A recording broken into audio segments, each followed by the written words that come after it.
नमस्कार किसान भाइयों, स्वागत है फार्मिंग वीर की यूट्यूब चैनल में। किसान भाइयों, आज की जो वीडियो है बेहद ही महत्वपूर्ण, बहुत अच्छी वीडियो है।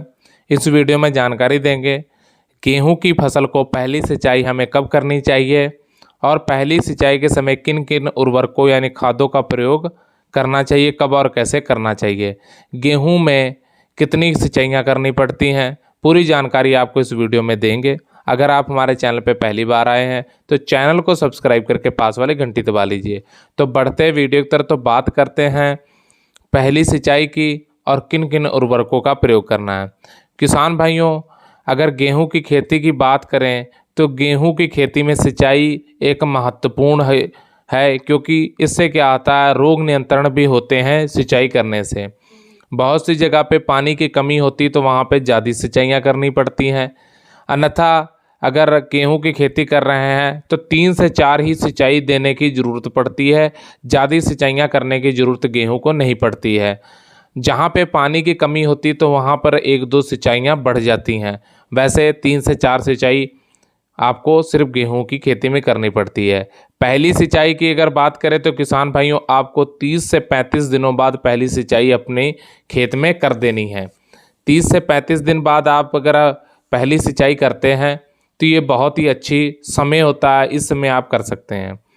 और दूसरी सिंचाई की बात करें तो दूसरी सिंचाई जो है 40 से 45 दिनों बाद आपको करनी होती है, यानी कि ये 40 से 45 दिनों का एक सही पीरियड होता है। 50 दिन की फसल तक भी आप कर सकते हैं, सही समय पे करेंगे तो आपको उसका बेनिफिट अच्छा मिलेगा।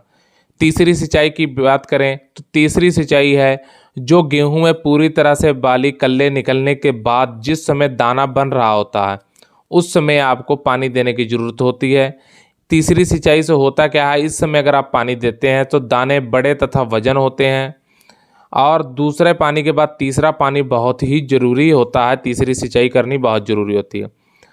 अब अगर आपको चौथी सिंचाई करनी है तो चौथी सिंचाई जो है, अगर आप तीसरी सिंचाई अगर कर रहे हैं तो तीसरी सिंचाई से लगभग 15 दिन बाद आपको चौथी सिंचाई करनी है। अगर पानी की समस्या है तो भी नहीं करेंगे तो कोई दिक्कत नहीं, अगर पानी की समस्या है तब आप कर सकते हैं। अगर पानी की समस्या नहीं है तो चौथी सिंचाई करने की इतनी ज़रूरत नहीं पड़ती। लेकिन चौथी सिंचाई अगर आप करेंगे तो इससे क्या है, उत्पादन बढ़ जाता, पैदावार आप अच्छी ले सकेंगे।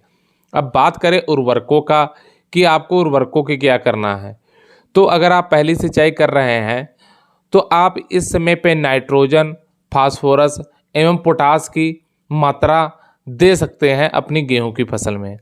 गेहूं खेती के बात करें तो इससे होता क्या है कि ये नाइट्रोजन और फास्फोरस पोटास एक बहुत ही अच्छा, इसके लिए सिंचाई के समय अगर आप देते हैं तो बहुत ही अच्छा है एनपीके का ग्रोथ बढ़ाने में, कल्ले निकालने में अपना योगदान, इसको खड़ी अच्छा फसल में योगदान जैसे ये देख रहा है, साथ में आप किसी ग्रोथ प्रमोटर का भी इसका प्रयोग करने का इस्तेमाल कर जो सकते हैं। तरीका है वो वो जो ये तो सामान्य सिंचाई हम लोग अपनी बात रही कि इस गेहूं समय की पे फसल आप में करते हैं, सिंचाई कर सकते हैं। तो तो उम्मीद उसमें करते हैं कर वीडियो सकते अच्छा लगा, हैं। वीडियो अच्छा लगा इसको तो वीडियो 1 लाइक लीटर कीजिए, जो शेयर कीजिए, चैनल NPK वन सब्सक्राइब है, करके पास वाली इसको घंटी करना दबा क्या दीजिए। होता है, धन्यवाद। ड्रिप